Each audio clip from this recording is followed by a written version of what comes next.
വിഷുവിനുണ്ടല്ലോ എൻ്റെ വീട്ടിൽ പോകാൻ പറ്റാത്തതിൻ്റെ ഒരു വിഷമം മാറ്റാൻ വേണ്ടിയിട്ട് ഞാൻ അമ്മയോട് പറയാതെ സർപ്രൈസായിട്ട് പോകാമെന്നാണ് കേട്ടോ വിചാരിച്ചത്.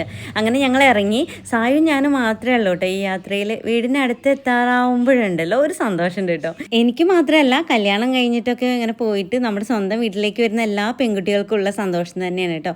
നമ്മൾ ഒരിക്കൽ കൂടി നമ്മുടെ കുട്ടിക്കാലത്തേക്കൊക്കെ പോവുമല്ലേ. പോയതേ അമ്മേനെ വിളിച്ചപ്പോൾ തന്നെ അമ്മ ആകെ ഞെട്ടി തരിച്ച പോലെയാണ് കേട്ടോ. ഒരു സന്തോഷമുണ്ട് കേട്ടോ അമ്മയുടെ മുഖത്ത്. കാരണം വിഷുവിന് കാണാത്തതിൻ്റെ ഒരു വിഷമം ഉണ്ടായിരുന്നു. അങ്ങനെ അമ്മ വേഗം ചായയൊക്കെ ഉണ്ടാക്കിയിട്ട് ചിപ്സൊക്കെ കൂട്ടി കഴിച്ചു. പിന്നെ ചോറ് തന്നിട്ട് സാമ്പാറും അച്ചാറും മുളകൊക്കെ ഉണ്ടായിരുന്നുള്ളൂ. കാരണം എന്താ വെച്ചാൽ നമ്മൾ പറയാണ്ടല്ലേ പോയത്. അങ്ങനെ അമ്മയുടെ ഒരു നൈറ്റിയൊക്കെ എടുത്തിട്ട് ഭക്ഷണമൊക്കെ കഴിച്ചിട്ട് അമ്മയുടെ കൂടെ ഉറങ്ങി. പിറ്റേ ദിവസം ആയപ്പോണ്ടല്ലോ അമ്മയുടെ കോഴിക്കൂടൊക്കെ തുറക്കാൻ സഹായിച്ചിട്ടോ. പിന്നെ മുറ്റത്തുള്ള ചെടികളും മരങ്ങളും അതുപോലെ തന്നെ നമ്മൾ പണ്ട് കണ്ടിട്ടുള്ള ഈ പനമ്പഴവും ഒക്കെ കണ്ട് ആസ്വദിച്ച് ഇങ്ങനെ കുറച്ച് നേരം നടന്നു. പിന്നെ അമ്മ മുടി വെട്ടിയാലേ എനിക്ക് വളരുള്ളൂ എന്നുള്ള ഒരു വിശ്വാസം പണ്ട് മുതലേ ഉണ്ട് കേട്ടോ. അത് കാരണം അമ്മേനെ കൊണ്ട് തന്നെയാണ് ഇങ്ങനെ വെട്ടിക്കാറ്. പിന്നെ മുറ്റത്തുള്ള വഴുതനങ്ങയുണ്ട്, അതുപോലെ തന്നെ കന്നിക്കൂർക്ക നമുക്ക് കൊണ്ടുവരാൻ വേണ്ടിയിട്ട് പറിച്ചിട്ടുണ്ട് കേട്ടോ. പിന്നെ ചക്ക ഇട്ടു. വിഷുവിന് വന്ന ബാക്കി എല്ലാം അമ്മ എടുത്തു വെച്ചിട്ടുണ്ടായിരുന്നു കേട്ടോ. അപ്പം അതുകൊണ്ട് അമ്മ ഇലയുടെയൊക്കെ ഉണ്ടാക്കി തന്നു.